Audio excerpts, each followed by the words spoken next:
Hello everyone, welcome back to the video and the channel.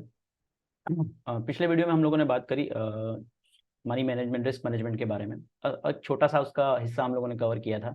आपको link मिल जाएगा यहाँ पर अब हम बात करेंगे कि साइकोलॉजी कैसे काम करती है।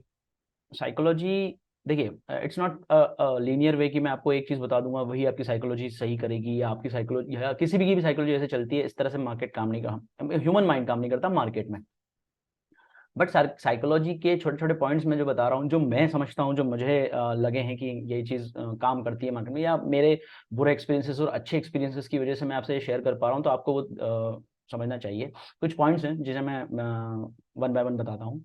पहली चीज़ की बहुत ज़्यादा अनरियलिस्टिक और अन एक्सपेक्टेशन वाली जो चीज़ होती है कि मतलब लाइक मेरा इस ट्रेड में इतना प्रॉफिट बन जाएगा, उतना प्रॉफिट बन जाएगा, या मैं आज के दिन तो बहुत बड़ा प्रॉफिट बनाऊंगा, क्योंकि कई सारे मौके आते हैं, एक्सपायरीज होती हैं और इवेंट्स होते हैं, तो न्यूज़ बेस्ड होते हैं। तो हम सोचते हैं कि आज तो मतलब 1 लाख का कैपिटल है, तो आज तो इवेंट है, तो आज ये कोई न्यूज़ है, तो या कुछ आज एक्सपायरी है, तो आज तो 1 का 10 करके ही जाऊंगा। नहीं, ऐसी अनएक्सपेक्टेड जो आपकी एक्सपेक्टेशंस होती हैं, इस अनरियलिस्टिक एक्सपेक्टेशंस होती हैं, ये आपको डुबा देंगी। क्यों? मे बी आपका किसी दिन तुक्का चल जाएगा, 1 लाख का आपका 3 लाख बन गया, 5 लाख बन गया, सपोज। ठीक है। अब आप ऐसे एक दिन के चक्कर में किसी दिन अपने 3 लाख 5 लाख लगाएंगे और उसको पूरा जीरो करके जाएंगे, क्योंकि इसकी प्रोबेबिलिटी, जीरो होने की प्रोबेबिलिटी ज़्यादा है बजाय इसके कि 1 से 5 या 10 हो जाए। इसकी प्रोबेबिलिटी बहुत ना के बराबर है, बहुत, मतलब इवन लाइक मेरे इतने अनुभव में मैंने ऐसी प्रोबेबिलिटी सिर्फ 2 बार देखी है ऑनेस्टली। मतलब छोटी मोटी तो आई है, काफ़ी अच्छी आती है कि हाँ ऐसे पैसा बढ़ता है, लेकिन अनरियलिस्टिक वाली जो थी, मैं उस दिन एक्सपेक्टेशन लेके नहीं बैठा था, लेकिन देखी मैंने उस दिन।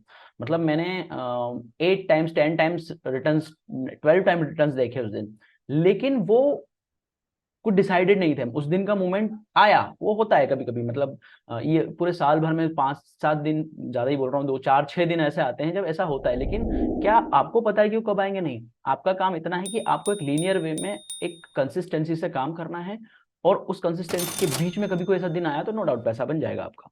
बट आपको एक चीज फाइनल फिक्स्ड है कि आपको पैसा बचाना है, बनेगा वो मार्केट बनवा देगा।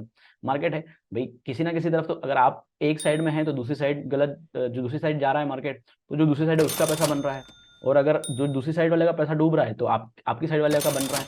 तो वो तो किसी ना किसी का बन रहा है, किसी ना किसी का डूब रहा है। तो आपको सिर्फ यहाँ पे ये करना है कि पैसा बचाना है, पहली चीज। सेकंड चीज, साइकोलॉजी को आपको अगर सुधारना है तो always decide your risk and book your profit.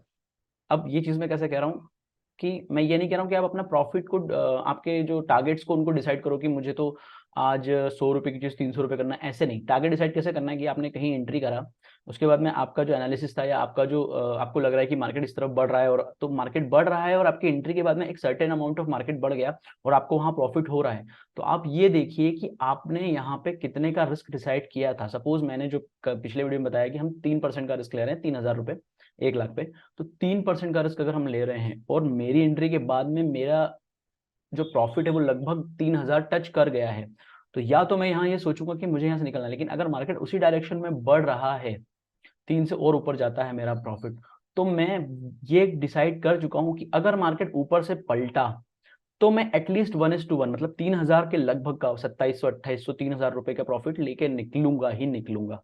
फिर मुझे ये फर्क नहीं पड़ता कि वो वापस 2,500 पे आके 6,000 चला जाए, नहीं, मेरा काम ये है कि अभी जो मुझे मिल रहा है, जो बच रहा है, मैं उसे बचा सकूं। क्योंकि यू नेवर नो कि वो यहाँ से 6 जाएगा, 8 जाएगा, 12,000 जाएगा, या लेकिन ये चीज होगी कि वो वहां 3-4 हजार से वापस 1,000, -1,000 -2,000 हो सकता है। तो उससे अच्छा है ना कि 3,000 रुपए लेके निकले। जैसे कि हमने पिछले वीडियो में देखा कि वो 3-4 हजार के चक्कर को ना लेने के का जो जो एक दुख था, वो 50,000 गंवाने के दुख में कन्वर्ट हो गया। भाई, 4,000 रुपए लेके उठते और 3:30 बजे के बाद में अगर तुम्हारा P&L Yeah, 3-4 हजार रुपए boy. दिखता, तो तुमको बहुत खुशी होती। मतलब तुम चाहे तुम 50,000 नहीं कमा पाए, लेकिन वो 4,000 रुपए तुम्हारे लिए उस 50,000 से Yeah, कई गुना ज्यादा boy. बड़े होते हैं। तो साइकोलॉजी तुम्हारी इसीलिए इस तरह से काम करेगी। अब क्या है कि जब मार्केट ऊपर गया, तुम्हारा 1:1 आया, 1:2 आ गया, तो एटलीस्ट 1:1 पे अपना एसएल ट्रेल कर लो कि 100 रुपए की चीज थी, मेरे को 30 रुपए का यहाँ पे लॉस लेना था, मुझे 70 रुपए आता तो मैं काट देता, तो 130 गया है तो मेरा 1:1 बन गया है। अब ये 130 से 160 चला गया, तो मैं एटलीस्ट 130 पे अपना एसएल ट्रायल कर लूं। वो कट जाएगा। ये आइडियल नहीं है कि नंबर्स पे हम लोग करें, हम लोग चार्ट्स पे कैंडल्स पे हम लोग अपना एसएल लगाते हैं, लेकिन मैं एक बिगिनर्स के हिसाब से कह रहा हूँ कि एटलीस्ट ये तो करो। 100 से 130 160 चला गया तो अब 130 पे अपना ट्रेल कर लिया, वहां से अगर और ऊपर गया और आपका बहुत अच्छा दिन है 160 से 70 80 चला गया, तो आप एटलीस्ट 160 पे अपना ट्रेल कर दो। 190 चला गया तो अब क्योंकि आपको 1:3 मिल रहा है, और 1:3 आ गया, तो मैं तो डेफिनेटली कहता हूँ कि यहाँ पे 1:2 और 1:3 पे बुक कर लो। अगर आपके रिस्क के सामने आपका रिवॉर्ड टू टाइम्स और 3 टाइम्स आ रहा है, तो आपको बुक कर लेना चाहिए। तब आपकी साइकोलॉजी कैसे सुधरेगी, क्योंकि आफ्टर बुकिंग दैट प्रॉफिट, उस प्रॉफिट को बुक करने के बाद में आपको जो सेटिस्फैक्शन मिलेगा, आपको एक खुद पे जो प्राउड फील होगा, कॉन्फिडेंस बिल्ड होगा कि यार मैंने इंटरली पर्टिकुलर रिस्क लिया और मैंने इतना पैसा बनाया यहाँ पे, तो वो कॉन्फिडेंस आपको बहुत काम आने वाला है। वहां पे मे भी आपका अनगिनत पैसा बन सकता था, वो मैटर नहीं करेगा, क्योंकि वो सकता था, हो सकता था। ये हो सकता वाली चीज जब भी आपके दिमाग में आ रही है, आपके मुंह पे आ रही है, आप सोचो कि आप कुछ गलत कर रहे हो। बन रहा है वो मैटर करता है, बच रहा है वो मैटर करता है।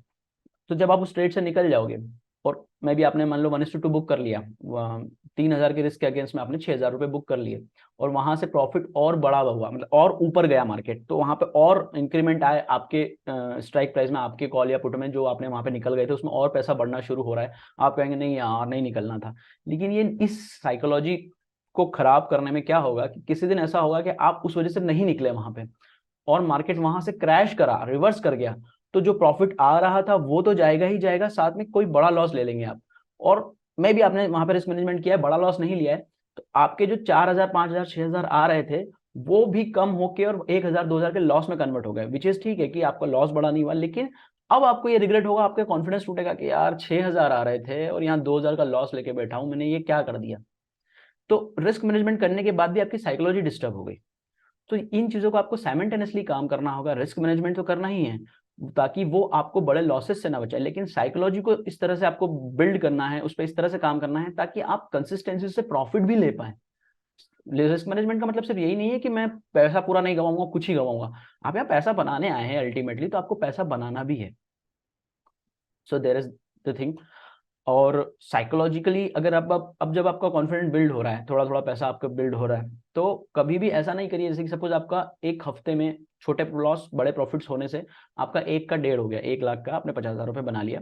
सो नाउ अब आपके ट्रेडिंग अकाउंट में 1.5 लाख रुपये रखा हुआ है, तो अब आप क्या करेंगे इवेंचुअली और इंस्टेंटली आप उस 1.5 लाख से ट्रेड लेना शुरू कर देंगे। 1 लाख पे आप 3% का रिस्क ले रहे थे, तो 3,000 का, अब आप 1.5 लाख पे क्या करेंगे, लगभग लगभग 4,500 का रिस्क लेंगे, वही 3% का रिस्क आप लेना शुरू कर देंगे। वो अभी मत करिए, क्योंकि विद इन अ मंथ आप अपनी साइकोलॉजी, माइंडसेट और आपके रिस्क मैनेजमेंट को इस तरह से मैनेज नहीं करेंगे। आप क्या करेंगे वहां पे, क्योंकि आपको 4,500 का रिस्क ले रहे हैं तो आप बड़ा प्रॉफिट बनाने की सोचेंगे। नहीं, आप कंसिस्टेंसी से अभी अब क्या करिए, उस 50,000 में से मे भी शायद 30-40 हजार रुपये निकाल लीजिए, मैं तो कहता हूँ पूरा 50,000 निकाल लीजिए और 50,000 अपने अकाउंट में ले लीजिए। ये आपका कॉन्फिडेंस है जो आपने निकाला है। जब तक डीमेट अकाउंट से पैसा बाहर नहीं आता वो आपका पैसा नहीं है, मान के चलिए, क्योंकि वो 1 सेकंड में चला जाएगा, कुछ गलत डिसीजन ले लिया आपने तो पूरा 50 निकाल लीजिए। अब आपने क्या किया, आपका लाया हुआ एक का आपने 50% प्रिजर्व कर लिया है। अब आपके पास में एक जो बचा है उसका 50% ही आप रिस्क पर है, क्योंकि वो आपका हार्ड अर्न मनी था, हार्ड अर्न मनी में से 50% आपने बचा लिया। और काम वही करना है आपको, 3% की रिस्क लेकर, 2% की रिस्क डिपेंड करता है आप कितना लेना चाहते हैं, कि कैसा ट्रेड है, क्या है, कैसा दिन है, वो करके और आप ट्रेड करें, अपॉर्चुनिटी ढूंढे और अच्छी अपॉर्चुनिटी ढूंढे, रैंडम एंट्री मत करिए। फर्स्ट तो ये 2-3 चीजें हुई। अब एक लास्ट चीज ये कि हर बार जब आप ट्रेड करते हैं, प्रॉफिट और लॉस, रिस्क मैनेजमेंट में अगर आप लॉस कर रहे हैं तो छोटा लॉस होगा, और उसके अकॉर्डिंग ही अगर आप प्रॉफिट कर रहे हैं तो अच्छा खासा प्रॉफिट भी होगा। तो ईच टाइम बुक करने के बाद, चाहे वो प्रॉफिट हो या लॉस हो, उसको बुक करने के बाद में एक 15-20 मिनट, 25 मिनट, 30 मिनट, जो भी आपको एक अच्छा टाइम लगता है, वो ब्रेक लीजिए। स्क्रीन से उठ जाइए, थोड़ा कुछ चाय कॉफी ले लीजिए, कहीं घूमने बाहर चले जाइए, कुछ थोड़ा बहुत टहल लीजिए, मतलब एक सर्टेन अमाउंट 20-25-30 मिनट का ब्रेक लीजिए। क्योंकि क्या होता है, हमेशा प्रॉफिट बुक करने के बाद और लॉस बुक करने के बाद में हमारा माइंडसेट थोड़ा सा अलग बिहेव करता है, मे बी खुशी के वजह से और थोड़ा सा सैडनेस की वजह से, थोड़ा सा अफसोस की वजह से कि ऐसा क्यों हो गया, क्या हो गया। वो चाहे आपका रिस्क मैनेजमेंट है, आपका एक तय रिस्क है, उसके बावजूद भी आपका माइंड डिस्टर्ब होगा, क्योंकि आप अभी उस चीज़ के आदी नहीं हैं। जो आदी हो जाते हैं उनको पता है कि हाँ मैंने तो बहुत छोटा लॉस लिया अगेंस्ट बहुत बड़े प्रॉफिट के, तो ठीक है वो। लेकिन इनिशियली एज अ बिगनर और इंटरमीडिएट ट्रेडर आपको ये होगा, 2-3 हज़ार का लॉस भी आपको डिस्टर्ब करेगा, अरे यार गलत हो गया यार, अरे यार मेरे 3,000 का प्रॉफिट रिस्क के अगेंस्ट में अभी 2,000 रुपये बन रहे थे, मुझे वो ले लेने थे, लेकिन वो आपका 1:1 नहीं आया था, तो आप उसको वहाँ पे एग्जिट नहीं हुए थे, वो पलट के वापस 3,000 का लॉस दे गया, तो आप परेशान होंगे। सो टेक अ ब्रेक, छोटा ब्रेक लीजिए। ब्रेक लेने के बाद में थोड़ा सा आपका दिमाग सोचेगा समझेगा, उन स्क्रीन में उलझा हुआ नहीं रहेगा, उन बातों में उलझा हुआ नहीं रहेगा, आपको सोचेगा समझेगा कि ठीक है बड़ा नहीं गया, कमा लूंगा मैं। फिर जब आप वापस लौट के आएंगे प्रॉफिट के बाद और लॉस के बाद, फिर आप अपॉर्चुनिटी देखेंगे, और उस 15-20 मिनट 25 मिनट आधे घंटे में कुछ प्राइस एक्शन बन चुका होगा, कैंडल्स बन चुकी होंगी, मे बी आप सोच रहे थे कि मार्केट ऊपर जाएगा, लेकिन आधे घंटे में मार्केट ने वहां पे कंसोलिडेट या रुक कर नीचे की तरफ आ गया, तो आप कहेंगे अच्छा हुआ मैं कॉल में नहीं गया। सो ये आपकी साइकोलॉजी को एक बेहतर तरीके से बिल्ड करेगा, आपको वो आधे घंटे का एक टाइम फ्रेम मिल जाएगा मार्केट को एनालिसिस करने के लिए कि अरे यार मार्केट तो ऊपर नहीं गया, मैं सोच रहा था ऊपर जाएगा, अच्छा हुआ एंटर नहीं गया। अब आप देखेंगे कि ठीक है यहाँ से नीचे आया, आपको या तो वापस फिर से आप अपॉर्चुनिटी ढूंढेंगे, या आपको फिर अब दूसरी साइड में एक डायरेक्शन वाइज कुछ दिखने लग जाएगा। उसको प्रॉपर एनालिसिस करके फिर उसी रिस्क मैनेजमेंट के साथ में एंट्री करिए। अगर आप चाहते हैं कि आपको अपॉर्चुनिटी में एंटर करना है और आपको लग रहा है कि नहीं सेटअप तो अच्छा है मैं एंट्री कर सकता हूं, तो देन करिए। अब उस दिन आपका ये दूसरा ट्रेड या तीसरा ट्रेड हो सकता है, मैं तो कहता हूँ 2 ट्रेड मोर देन इनफ होते हैं, 3 ट्रेड मैक्सिमम, 3 ट्रेड जब आपको लग रहा है कि पॉसिबिलिटीज हैं तो, क्योंकि उससे ज्यादा में कोई सेंस नहीं बनता। आप कंसिस्टेंसी में हर दिन आपको आना है यहाँ काम करना है, तो क्यों आप लगे हुए 18-18 20-20 ट्रेड करने में। अब जब आप पहला ट्रेड आपका मान लीजिए एक प्रॉफिट आता है 1:2 के अराउंड आ जाता है, 1:1 और 1:2 आ जाता है, तो एक चीज और करिए कि आपके सेकंड ट्रेड में आपका जो रिस्क है उसमें आपकी जितनी क्वांटिटी है, पहले वीडियो में आपने देखा था कि हम कैसे क्वांटिटी को निकालते हैं, हमारे 2-3% के अगेंस्ट में हमने कितनी क्वांटिटी ली। सो मैं वही एग्जांपल से अगर बात करूं, सपोज मैंने 150 के लॉट में मैं काम कर रहा था, जिसमें मैंने 3,000 रुपये बना लिए पहले ट्रेड में, या 6,000 या 3,000, 1:1 में 3,000 बना लिए, 1:2 में मैंने 6,000 बना लिए थे, जो भी। अब मैं जब सेकंड ट्रेड में आ रहा हूँ और मुझे कोई अपॉर्चुनिटी दिखी है, तो मैं अब यहाँ पे क्वांटिटी को आधी कर दूंगा, मैं सेम क्वांटिटी में एंटर नहीं करूंगा। क्यों? क्योंकि मैं अभी प्रो ट्रेडर नहीं हूं, मैं वहां नहीं पहुंचा हूं कि मैं जो मेरा पीएनएल अभी जो प्रॉफिट है उसको भी लगा के अब मैं मेरा 3,000 का प्रॉफिट और 3,000 का मेरा इनिशियल रिस्क दोनों को लगा के 6,000 का रिस्क लूं, नहीं, मैं उस लेवल पे नहीं पहुंचा हूं अभी, मुझे तो कंसिस्टेंसी से पैसा बनाना है। तो मैं क्या करूंगा, मुझे उस 3,000 में से कुछ घर लेके जाना है। तो अब मैं मेरे 150 की क्वांटिटी थी, मतलब जो मेरा 3,000 का 3% के रिस्क के साथ में था, मैं उसको और आधा कर दूंगा, मैं यहाँ पे सिर्फ 75 क्वांटिटी में काम करूंगा, या जो भी है रिस्पेक्टिवली जो भी मेरा रिस्क है। पिछले ट्रेड में मैंने जो जिसमें 3,000 रुपये बनाया, हो सकता है मैंने वहां पे 100 क्वांटिटी ली हो, उसमें मैंने 3,000 रुपये बनाए, तो इस बार मैं 50 क्वांटिटी में काम करूंगा। अब इससे क्या होगा कि आप साइकोलॉजिकली इतने शांत हो जाएंगे, क्योंकि आपके 3,000 रुपये ऑलरेडी बने हुए हैं 100 क्वांटिटी में। और अब आपको ये पता है कि मैं फिर से वही रिस्क लेके आया हूँ 3% की, लेकिन इस बार मैं 50% क्वांटिटी में एंटर हुआ हूँ और रिस्क मेरा उतना ही है। तो अगर मेरा इसल हिट होता भी है, मैं अगेंस्ट जाता भी हूँ, तो 50% क्वांटिटी में आने की वजह से मेरा 3,000 की जगह सिर्फ 1,500 का लॉस होगा, फिर भी मेरे पास 1,500 रुपये बचेंगे। और मुझे ये सोचने समझने का टाइम मिलेगा कि क्या मैं फिर से गलती कर रहा हूँ, मैं एंट्री करूँ नहीं करूँ। अगर गया मेरे अगेंस्ट में तो मुझे 1,500 रुपये फिर भी मिल रहे हैं, ठीक है ना, कुछ गंवाने से अच्छा कुछ लेके जाएं। और अगर वो भी ट्रेड मेरे फेवर में चला गया, तो मैं भले ही 6,000 ना बनाऊं, लेकिन अब मैं 1,500 और बना रहा हूँ, 1:1 की बात कर रहा हूँ, मैं 1,500 गवाया था, 1,500 बना रहा हूँ, तो 1:1 में मैंने 1,500 और बना लिए, तो 3 और 1,500 मेरे 4,500 रुपये बन गए। तो कहाँ मैं घर पे 3,000 रुपये लेके जा रहा था, अब मैं 4,500 रुपये लेके जा रहा हूँ, और अगर नहीं भी जा रहा था तो मैं 1,500 तो लेके ही जा रहा हूँ।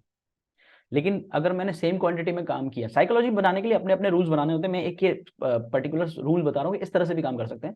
अगर मैंने सेम क्वांटिटी में काम करा होता और वो मेरे अगेंस्ट चला जाता, तो मैंने 3 पहले बनाए थे वो 3 चले गए, तो एंड ऑफ द डे 3:30 बजे के बाद मैं सोचूंगा यार मेरा तो 3 बन रहा था, लेके निकल जाना चाहिए था, शिट यार। लेकिन अगर इस तरीके से आपने काम किया तो 3,000 बने, 1,500 चले गए, 1,500 लेके उठे, तो 3:30 बजे के बाद आप खुद को बोलेंगे और मुझे भी थैंक यू बोलेंगे, आप बोलेंगे यार ठीक है ना, 1,500 गए, 1,500 आए, मेरी जेब से कुछ नहीं किया, मुझे तो मिल ही रहा है, ब्रोकरेज देने के बाद भी 1,200-1,300 रुपये तो आ ही जाएंगे मेरे पास। ये आपका कॉन्फिडेंस को बिल्ड करेगा, ये आपकी साइकोलॉजी को बहुत सुधारेगा। तो इस तरह से काम करिए, और भी बहुत सारे छोटे छोटे पॉइंट्स होते हैं जिन पे आपको काम करते रहना है, मैं आगे के वीडियोस में अदर टॉपिक्स की वीडियो में भी इन पॉइंट्स को थोड़ा बहुत कवर अप करूंगा। सो इस तरह से काम करिए और आप देखेंगे कि आपकी ट्रेडिंग बहुत सुधर जाती है। बिगिनर्स को इस पर काम करना चाहिए, आप मत सोचिए कि यहाँ पैसा बनेगा, नहीं, बिल्कुल मत सोचिए, आप गवाएंगे, क्योंकि अभी आप उस लेवल पे नहीं पहुंचे। ये बहुत कुछ मांगता है, सेक्रीफाइस मांगता है मार्केट, क्योंकि आपको सीखने के लिए कुछ ना कुछ फीस देना होती है, बाहर आप कोर्सेज करते हैं तो फी देना होती है, प्रैक्टिस करना होती है, सीखना होता है, समझना होता है। यहाँ आप वो कुछ कर ही नहीं रहे, तो आप क्या सोच रहे हैं कि यहाँ जादू हो जाएगा, आप कुछ चमत्कार से आप पैसा बना लेंगे? नहीं। 2008 में एक ऐसे ट्रेडर थे जिन्होंने 2008 के जो डिप आया था, जो क्रैश हुआ था मार्केट, उसमें अपना 6-7-8 लाख रुपए का जो पैसा था उसको 1 करोड़ के लगभग बनाया। वो एक इवेंचुअली उन्होंने सेल साइड में पोजीशंस बनाते गए वो, और पैसा बनता गया क्योंकि मार्केट क्रैश हो रहा था। तो ये एक लकीली वो उनका पैसा, लकीली इन द सेंस, एक सही साइड में बैठने की वजह से उनका पैसा बहुत एक्सपोनेंशियली ग्रो हो गया। लेकिन ये जो बिहाइंड द स्टोरी जितनी भी चीजें हैं, psychology, money management, risk management, खुद को जो पैसा आया है तो उसको कैसे संभालना, आगे जाके और बड़े पैसे से काम नहीं करना, क्योंकि आप बहुत छोटे टाइम फ्रेम में और बिना ये एक्सपीरियंसेस लिए आपके पास में 1 करोड़ आ गया, तो आपने उससे फिर पैसा बनाने की सोचा, आपको लगा कि 1 का 2 बन जाएगा, लेकिन उसी रफ्तार से पूरा पैसा गया भी। तो मार्केट ऐसे एग्जाम्पल से भरे पड़े हैं, अगर आप ढूंढने निकलेंगे आपको सभी यही चीजें देख बोलते हैं। ये क्यों बोलते हैं? क्योंकि यहाँ कोई भी अलग नहीं है, छूता नहीं है, सब उस स्टेज से होकर गुजरे हैं या अभी भी उसमें चल रहे हैं और आगे भी आएंगे अगर वो नहीं सुधरेंगे तो work on your psychology, work on your risk management and mindset. इस पे अगर आपने काम कर लिया तो बाकी सब चीजें तो हो जाएंगी। सो इस वीडियो में इतना ही। हम और वीडियोस में बातें करेंगे आगे। Thank you for the listening and comment में बताएं कि आपको ये कैसा लगा, और कोई क्वेश्चंस हो किसी भी पर्टिकुलर टॉपिक से रिलेटेड, स्टॉक मार्केट या एफएनओ से रिलेटेड, और अगर वो मेरी कैपेबिलिटी में है, मैं उन चीज़ों को बेहतर समझ पाता हूँ, तो मैं उनके जवाब आपको बिल्कुल दूंगा। और मैं खुद भी सीखने की कोशिश करूंगा उनसे कि अगर मुझे वो चीज़ नहीं पता है और क्या वो मेरे लिए हेल्पफुल है, तो मैं उस पर रिसर्च करूंगा, बात करूंगा, और बात करने से मुझे भी सीखने को मिलेगी चीज़ें, आपको भी सीखने को मिलेगी। So thank you for watching. Please like, subscribe and share the video, so ज़्यादा से ज़्यादा लोगों तक पहुंच पाए और हम आपस में कम्युनिकेट कर पाएँ एक दूसरे से, नए नए टॉपिक्स, इन तरह की चीज़ें, और होपफुली आप पैसा ना कमाएं। Thank you.